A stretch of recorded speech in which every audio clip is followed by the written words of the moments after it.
You ever get the feeling life just set you up for the most public humiliation possible? Because that's exactly where I found myself. New Year's Eve, 5:47 p.m., standing in the dressing suite of the Langford Hotel downtown, staring at a bottle of champagne I no longer had a reason to open. I was supposed to be married by now. There was even a countdown clock on the hotel's main stage for the reception, big gold LED numbers ticking down to midnight, which would have been our first dance. Instead, I was sitting on a velvet love seat alone, tux jacket off, tie loose, hair that took 2 hours to get perfect now ruffled from dragging my hands through it for the last 30 minutes. I had been ghosted at the altar.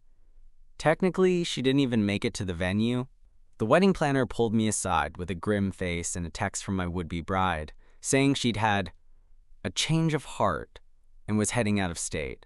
Said she needed to find herself on New Year's Eve, during our $14,000 wedding. So yeah, brutal. But I hadn't even processed half of that when the door to the groom's suite suddenly swung open and a guy walked in. Tuxedo, messy brown hair, tie undone, and a look on his face that told me we were in the same miserable boat. "Oh," he said, stopping short when he saw me. "Hey," I replied, voice flat. He glanced at the sign on the door behind him, then back to me. "Is this the groom's room?" "Yeah." "You lost?" He gave a hollow laugh. "Not anymore." I watched him step inside and drop onto the couch across from me like someone had knocked the wind out of him. For a second we just sat there, both of us quiet, both of us avoiding eye contact. Then he said, "His name was David, and he didn't even have the balls to text me himself." "How'd his sister do it?" I stared. "He was supposed to be your groom?" "Yeah." Wedding was 2 floors up. Apparently he panicked. I let out a sound somewhere between a laugh and a snort. "Natalie texted me. Said she was flying to Arizona. Needed space. Left this morning. Told no one."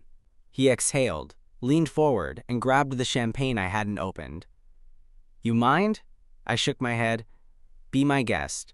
He popped the cork without flinching and took a long swig straight from the bottle. Then, after a second, handed it to me. "Cheers to being ditched," he said, dryly. "I'm Jesse, by the way." "Caleb," I replied, taking a drink. The champagne was warm, bitter, perfectly fitting. Neither of us said much after that. Just passed the bottle back and forth like it was a life raft. Outside the suite, I could hear the hum of music, guests still awkwardly lingering at what were now 2 ruined weddings. "I paid for a 3-hour open bar," I said finally. "Might as well use it." Jesse looked up. I did too. "You thinking what I'm thinking?" He smiled for the first time. Small, but real. "Let's get wasted." And we did. Together. That night didn't go the way either of us planned. But it didn't end the way we thought it would either.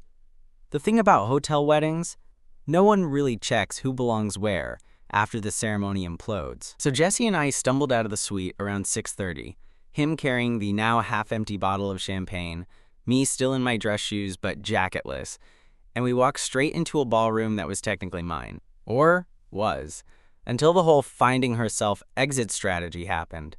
Some guests had already left, awkwardly whispering condolences as they backed toward the valet. Others stayed out of guilt or curiosity or free food. The DJ, unsure what else to do, kept the soft pop playlist going like this was still an engagement party and not a collective heartbreak vigil. "Nice decor," Jesse muttered as we walked in. "Kind of depressing when you know no one's getting married.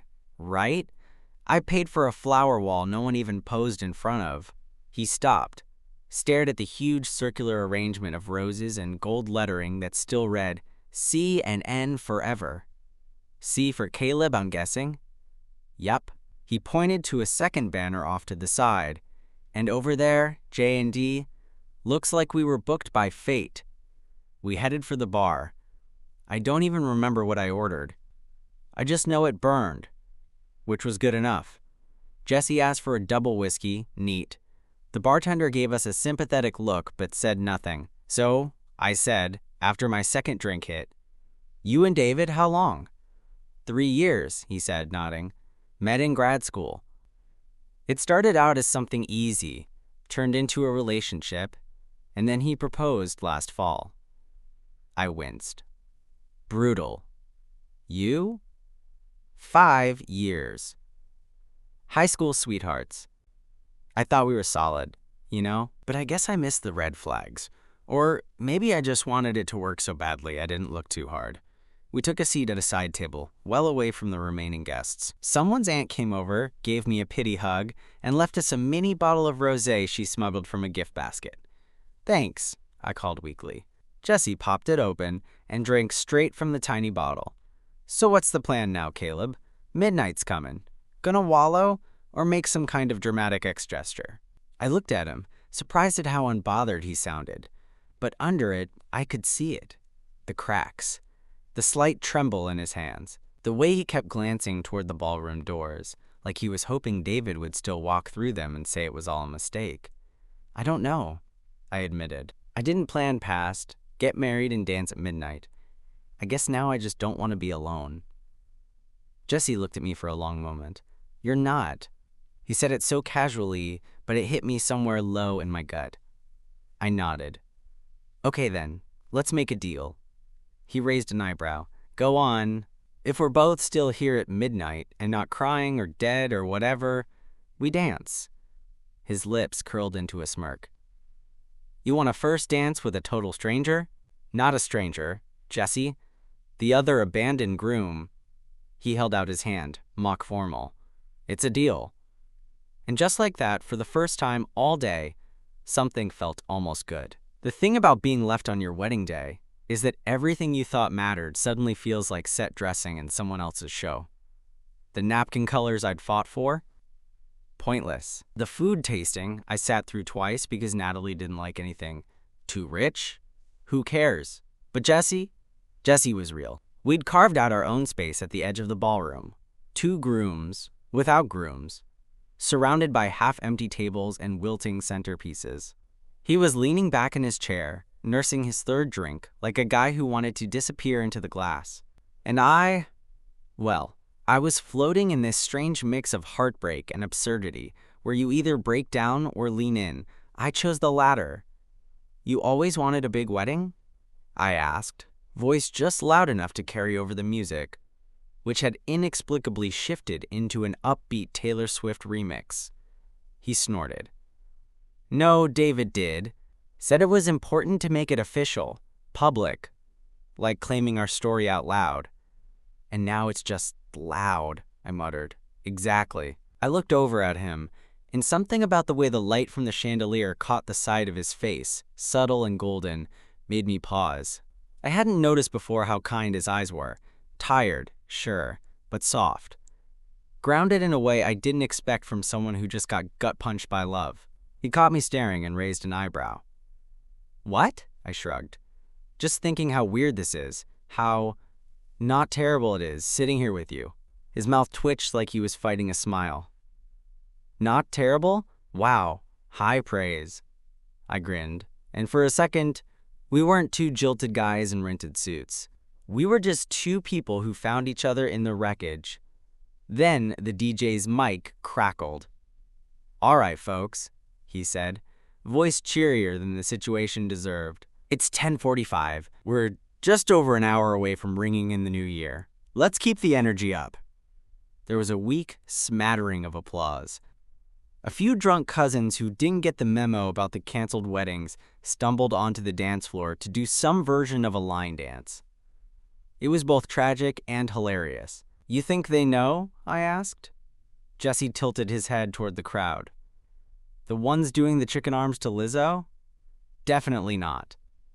I burst out laughing, and for a few minutes, we sat like that, laughing too hard, not because things were funny, but because they were awful. And sometimes, that's the only thing to do. Want to get some air? He asked suddenly, pushing back his chair. I nodded. Please. We made our way out to the rooftop terrace, where the city stretched out in front of us, cold, glittering, and indifferent to our little tragedies. There were a few heaters set up and string lights overhead, still glowing as if nothing had gone wrong. Jessie leaned on the railing, pulling his coat tighter around him. It's crazy, right, that we're even here? You mean this night? Or the fact that we both got ditched? Both. All of it. He exhaled, his breath fogging in the air. I keep replaying it. Like, was there something I could have done differently? Did I miss a sign?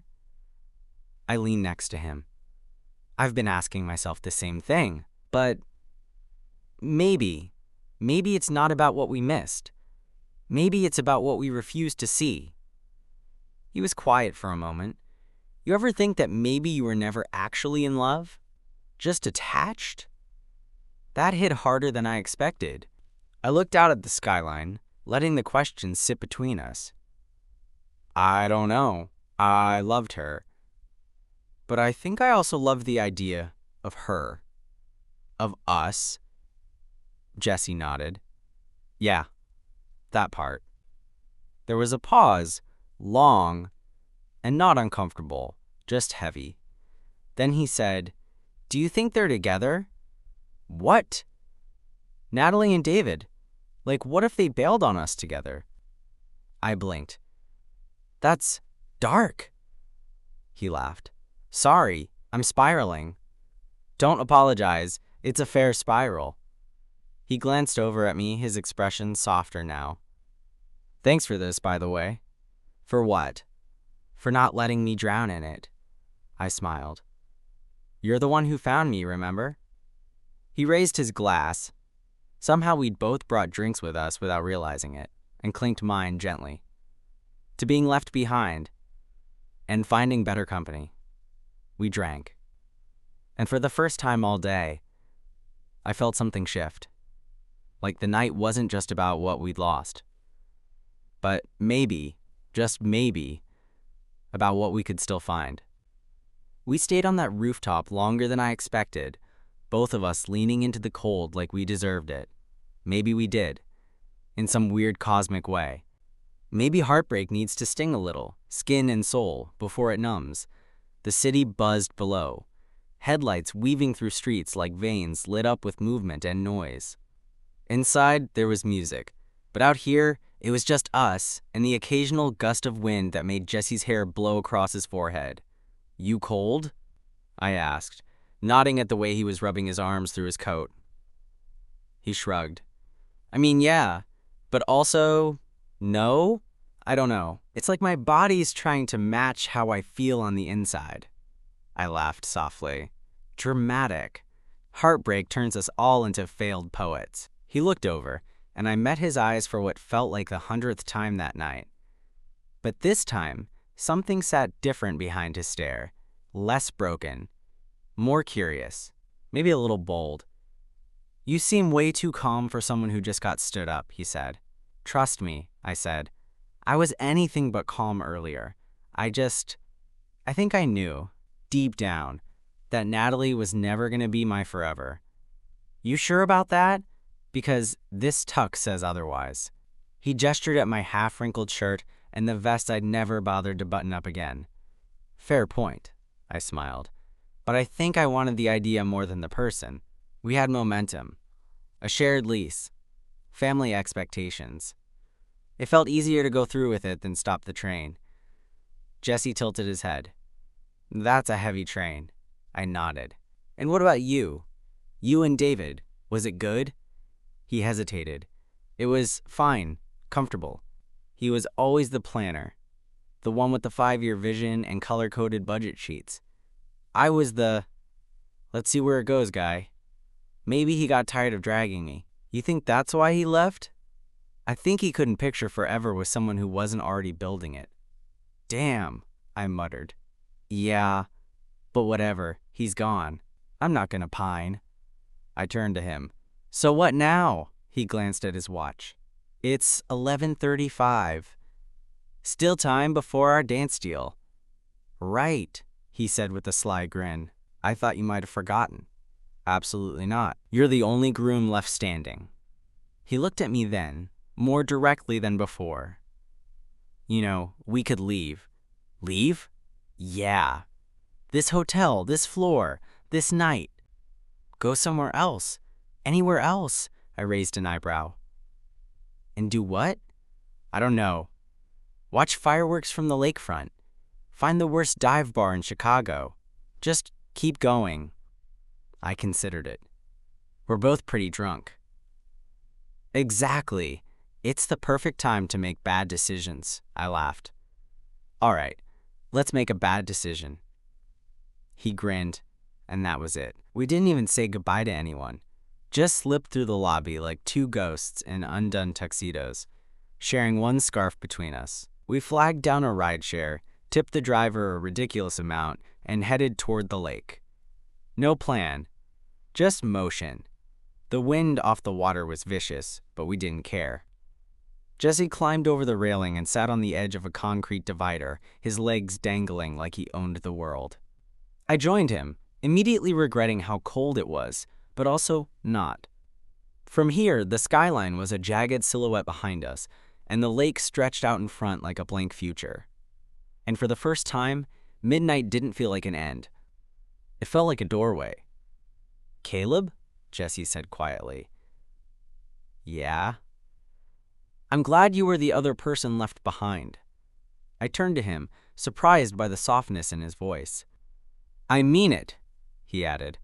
"If I had to be stood up, at least I got to meet someone who made it. Not awful." I swallowed. "Same." He held up an imaginary glass. "To not getting married." "To not getting married," I echoed, bumping his fake toast. A beat passed, and then the first fireworks cracked into the sky above Navy Pier. Reds, golds, that shimmering silver that always makes people gasp. We didn't cheer. We just sat there in silence, letting it happen. And then Jesse shifted closer. Not touching, just closer. The fireworks above us lit the sky in staggered bursts, painting Jesse's face in flashes of white and crimson, like someone flipping through frames of a story still being written. He was sitting so close I could feel the heat of him against the cold.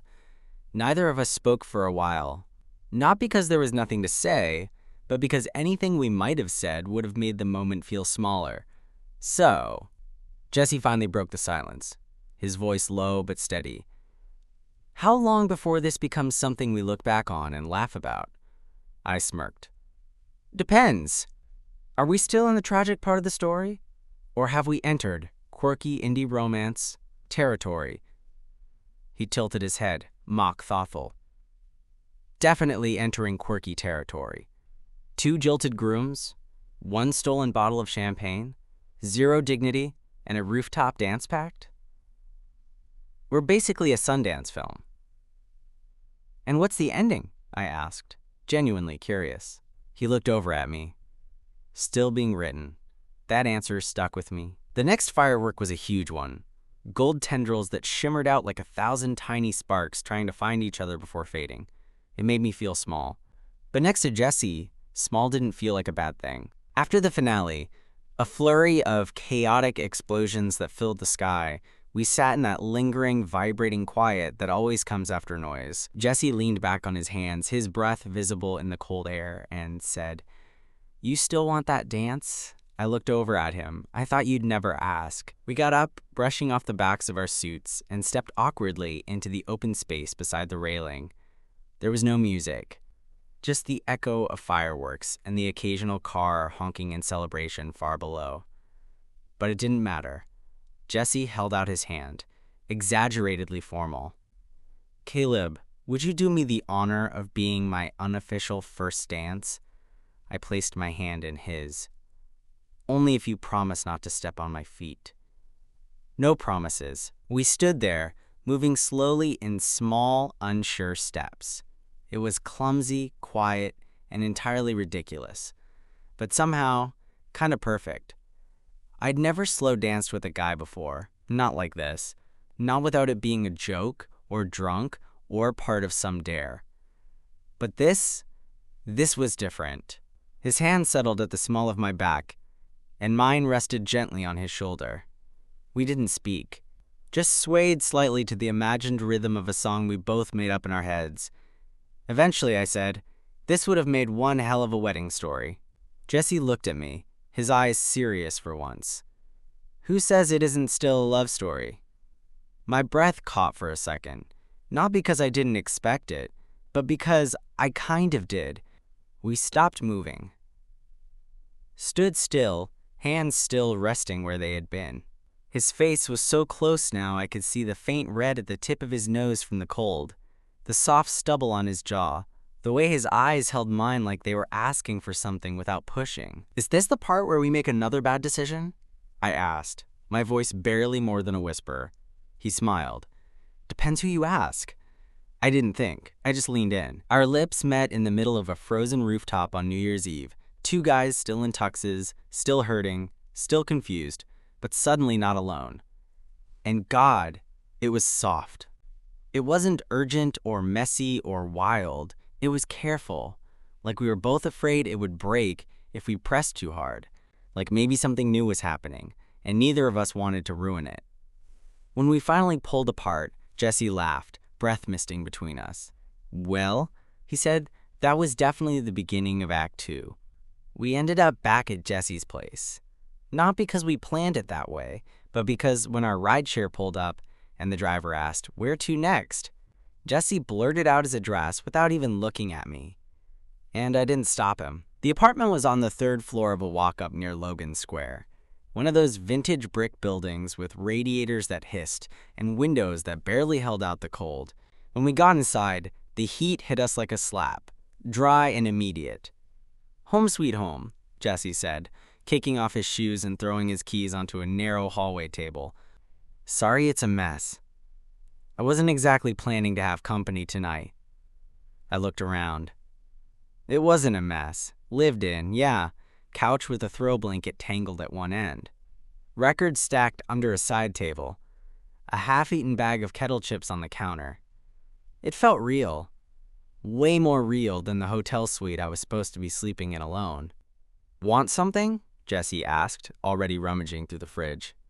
"I've got leftover pizza. Maybe some sad beer." Or we could just say screw it and keep drinking champagne like we're still at the wedding. "Definitely champagne," I said, slumping onto his couch. "If we're gonna spiral, might as well do it with some flair." He tossed me the bottle he'd swiped from the reception, still cold, and joined me on the couch. We didn't turn on the TV. Didn't even put on music. Just sat there, close, legs touching now and then when one of us shifted, passing the bottle back and forth. "So," Jesse said after a long silence, "about that kiss." I raised an eyebrow. "You didn't like it?" "Liked it a little too much." That made me smile, slow and involuntary. "Yeah, me too." He turned toward me slightly, his arm draped along the back of the couch. "This whole night's been insane, but also not in a bad way." "I know what you mean. Like, it's totally unhinged. But also, kind of the most honest I've felt in months." He nodded. "David always made me feel like I had to be on, like a performance. You don't do that." "You don't either," I said. "It's weird how easy it is with you." Another pause. Then Jesse said, "I think I needed to be left at the altar." I looked at him, surprised. "I'm serious," he went on. "I never would have left him, even if it wasn't right.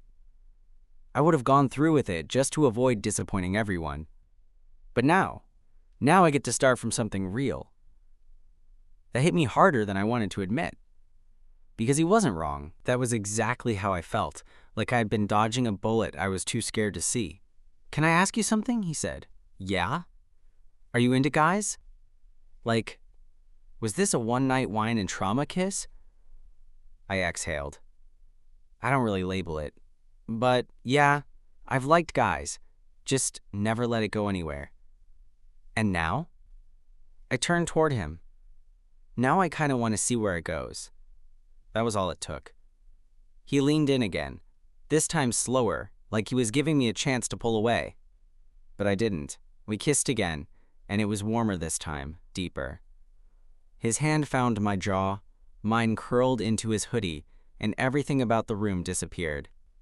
For a long moment it was just breath and touch, and the sound of our hearts pounding under all the things we hadn't said out loud.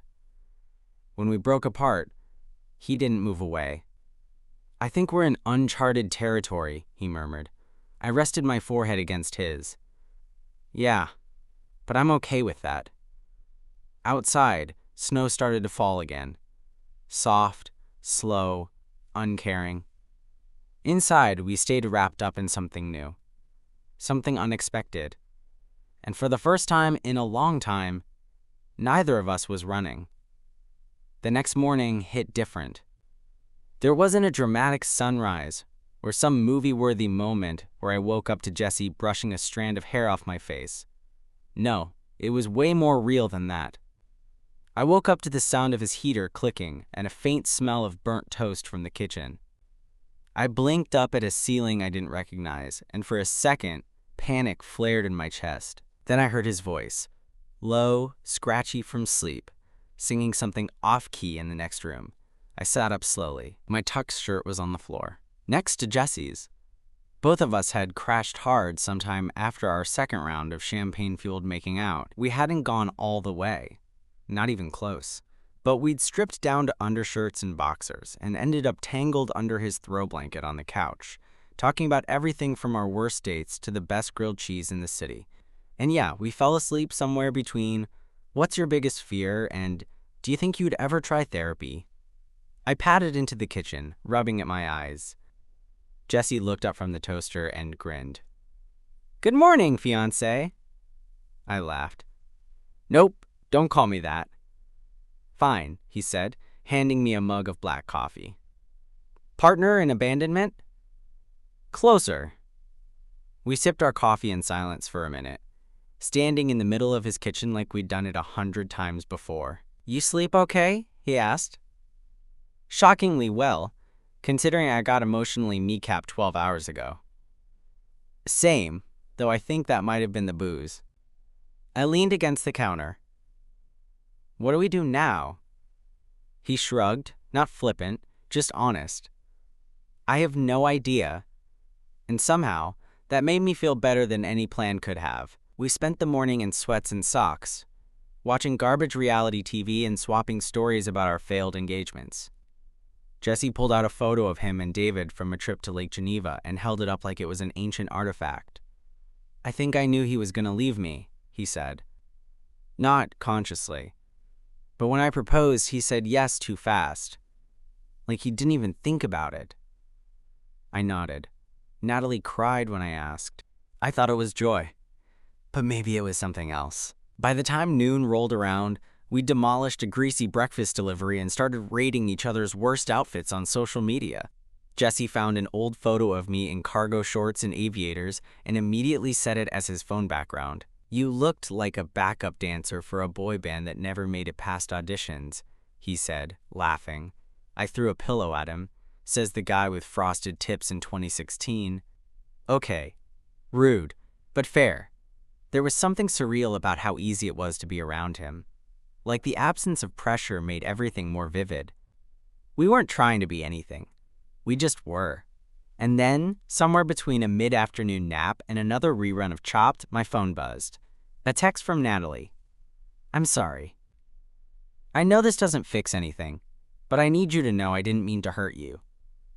I stared at the screen for a while, not really sure how to feel. Jesse noticed. "Everything okay?" I handed him the phone. He read the message, then handed it back without a word. "You gonna reply?" he asked. I thought about it. Eventually. Maybe.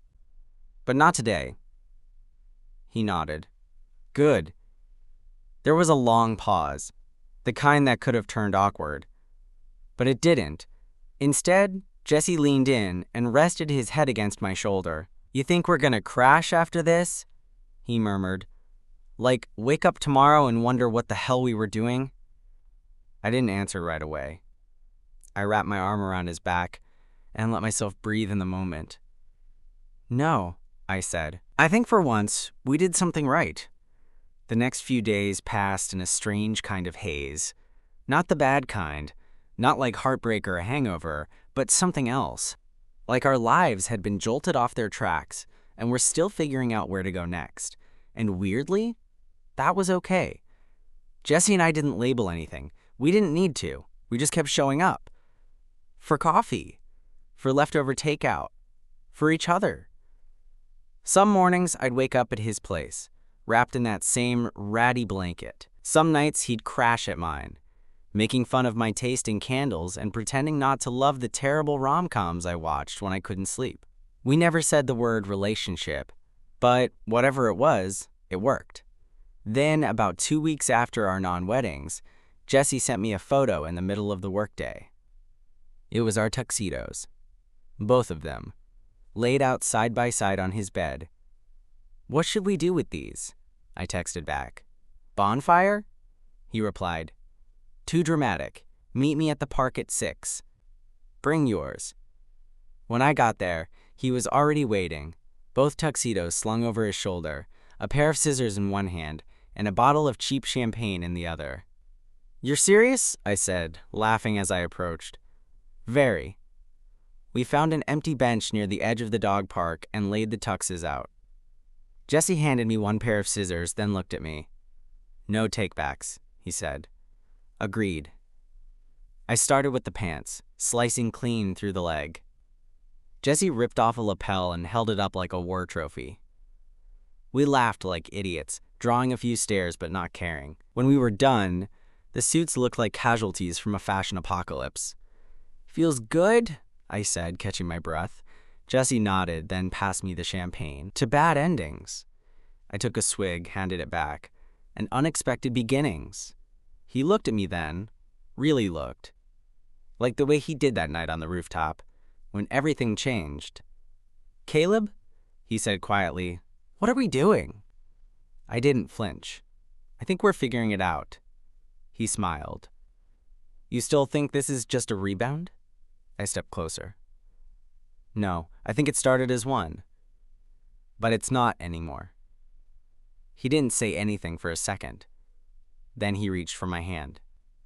"So," he said, "hypothetically speaking, if we ever did another wedding," I groaned. "Too soon."